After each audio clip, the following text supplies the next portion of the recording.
ginagawang mga aksyon at hakbang ng China sa West Philippine Sea, tila wala na silang balak na tanggapin ang katotohanan na walang basihan ng kanilang 9-dash line na mapa at nanggaling na ito mismo sa Court of Arbitration. Kaya naman dahil dito, mapa naman natin ang dapat nating ibida na siyang tunay na nagpapakita na sa atin ang mga teritoryong inaangkin ng China sa West Philippine Sea. Atin ang tunghayan ang makasaysayang Murillo-Velarde map na magpapatunay na sa atin ang inaangking teritoryo ng China. Usap-usapan pa rin hanggang sa ngayon ang BRP Sierra Madre, isang barkong pangdigma ng Pilipinas na nakasadsad sa Ayungin Shoal. Binigyan din ni Pangulong Ferdinand Marcos Jr. na walang anumang kasundo ng Pilipinas at China kaugnay sa pag-aalis ng BRP Sierra Madre sa Ayungin Shoal. Pahayag ito ng Pangulo kasunod ng claim ng China na umunoy nangako ang Pilipinas sa kanilang bansa na aalisin ang sumadsad na barko ng Pilipinas doon. Ayon kay Pangulong Marcos Jr., sakali man na mayroon ngang ganitong ipinangako ang sino ang opisyal ng anumang nakalipas na administrasyon, ngayon pa lamang ipinapawalang bisa na niya ito. Kung matatandaan, una na rin hinamon ng National Security Council ang China na pangalanan o maglabas ng ebidensya sa sinasabi nilang pangakong ito dahil ang China nila ang gumagawa ng claim, responsibilidad nila ng China na suportahan ang claims nito ng ebidensya.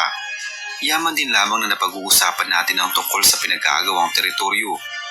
Alam mo ba na may isang matandang mapa ang Pilipinas na nagpapatunay na sa atin talaga ang ilan sa mga inaangking teritoryo ng bansang China? Ito ay ang may tuturing na pinakamatandang mapa sa Pilipinas na nilikha noon pang taong 1734, ang Murillo-Velarde map, na hango sa pangalan ng isang paring Jesuita na si Padre Pedro Murillo-Velarde.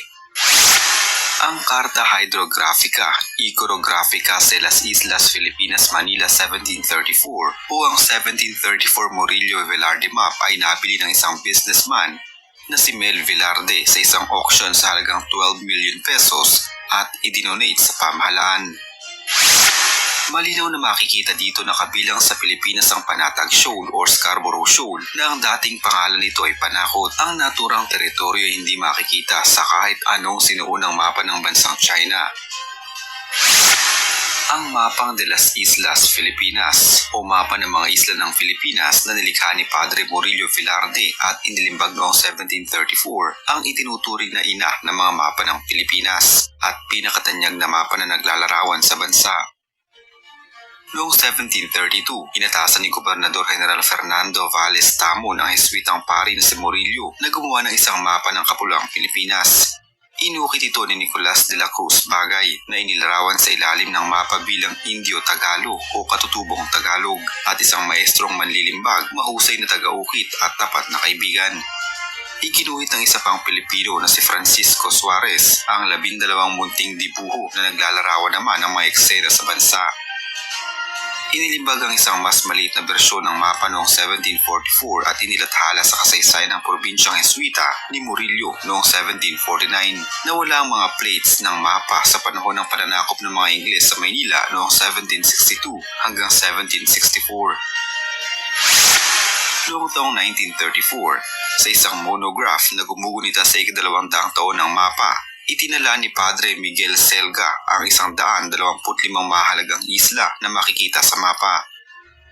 Noong taong 2012 naman, naibalik ang mapa ni Velarde sa kamalayan ng sambayanan dahil sa alitan ng Pilipinas at China sa Panatag Shoal o Scarborough Shoal, isang kumpol ng mga bato at maliliit na isla sa dagat kandurang Pilipinas o dagat timog China, malapit sa lalawigan ng Zambales. Inilalarawan kasi ng mapa ang Panatag na dati tinatawag na Panakot at Baho de Masinloc bilang bahagi ng Pilipinas. Ginamit ito ng mga pinuno at ng media ng bansa bilang patunay na lehitimo at makasaysayang pagmamayari ng Pilipinas ang naturang pinag-aagawang teritoryo sa West Philippine Sea. Noong 12 ng Hulyo 2016, sa issue ukol sa West Philippine Sea, nagdesisyon ng Permanent Court of Arbitration ng pabor sa Pilipinas dahil sa napakaraming ebidensya na isinumite ng ating bansa na magpapakitang atin ang teritoryong inaangkin ng China. Binanggit sa naturang pagpapasya ang mga sumusunod. Ang 9-dash line ay pinoprotesta ng China ay walang bisa. Ang mga teritoryong inaangkin ng Pilipinas ay hindi sumasabog sa teritoryo ng China. Nilabag ng China ang soberanya ng Pilipinas sa Exclusive Economic Zone o EEZ nito sa pamamagitan ng paghaharang sa mga Pilipinong mangingisda at sinira ng China ang kapaligiran sa mga pinagagawang teritoryo dahil sa pagtatayo nito ng mga artipisyal na isla.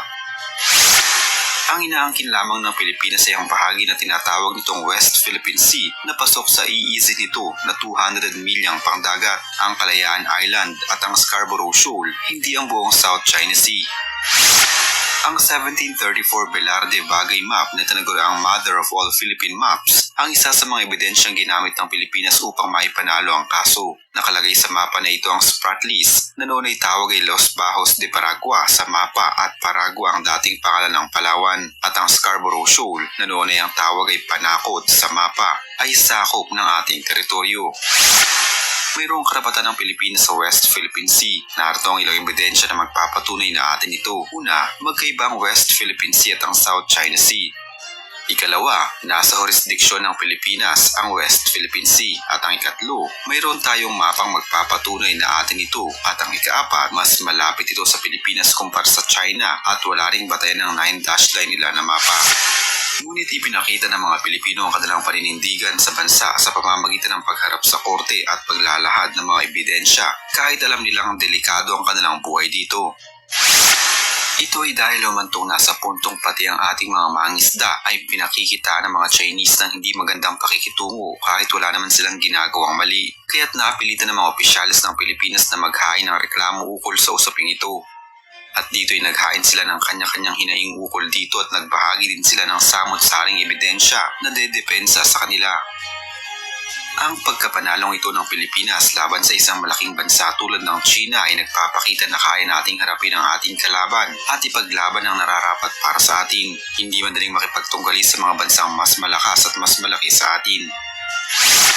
Para sa kaalaman ng lahat, ang West Philippine Sea ay isang grupo ng mga isla na inaangkin ng Pilipinas at China dahil sa potensyal na likas na yamang makukuha dito.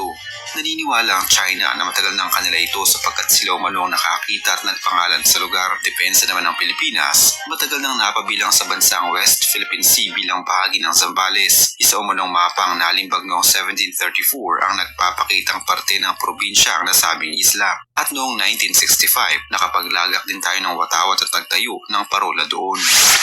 Iminungkahi ng isang mambabatas na ituro sa mga estudyante mula elementarya hanggang high school hanggang sa kolehiyo ang sitwasyon at karapatan ng mga Pilipino sa West Philippine Sea na inaangkin niyo ng China. Ayon kay Bayan Muna Party List Representative Neri Colmenares noong 2016, tulad ng ginagawa niya ng China, kaya lahat ng mga Chinese nationals ay pinaniwala na lahat ng isla sa South China Sea kasama na ang West Philippine Sea ay pag-aari ng kanilang bansa. Ayon sa mambabatas, hindi tulad ng China, hindi alam ng mga batang Pinoy ang sitwasyon sa WPS at ano ang hawak na karapatan ng Pilipinas sa mga nabanggit na isla. Dahil dito, panahon na umano na ituro mula sa elementarya ito lalo na't hawak ng Pilipinas ang mga dokumento na magpapatunay ng karapatan ng Pilipinas sa mga isla sa Spratly Islands. Kabilang na sa mga education materials kung sakali ang United Nations Convention on the Law of the Sea o UNCLOS na nagsasaad ng 200 nautical miles mula sa pampang ay pag-aari ng isang bansa dahil sa umiiral na batas ukol sa Exclusive Economic Zone. Marami rin manong mga dokumento mula pa noong unang panahon ng mga Kastila tulad ng mga lumang mapa na ang marami sa mga isla sa WPS ay pag-aari ng Pilipinas subalit hindi ito naituturo sa mga kabataan. Ang tensyon ngayon sa West Philippine Sea ay tiyak na mahaba-habang panahon pa ang kailangan upang matapos, lalo pa itong madurugtungan dahil sa ginagawang mga hakbang ng mga bansang sangkot dito. Pero sa inyong palagay mga paps, ano nga kaya ang pinakamabisang solusyon upang resolbahin ang komplikadong issue na ito sa ating teritoryo? Dapat ba na may mga tao na magbuwis pa ng buhay para lamang matigil ito? Huwag kalimutang mag-iwan ng inyong matalinong opinion sa comment section sa ibaba ng video ito. Salamat po.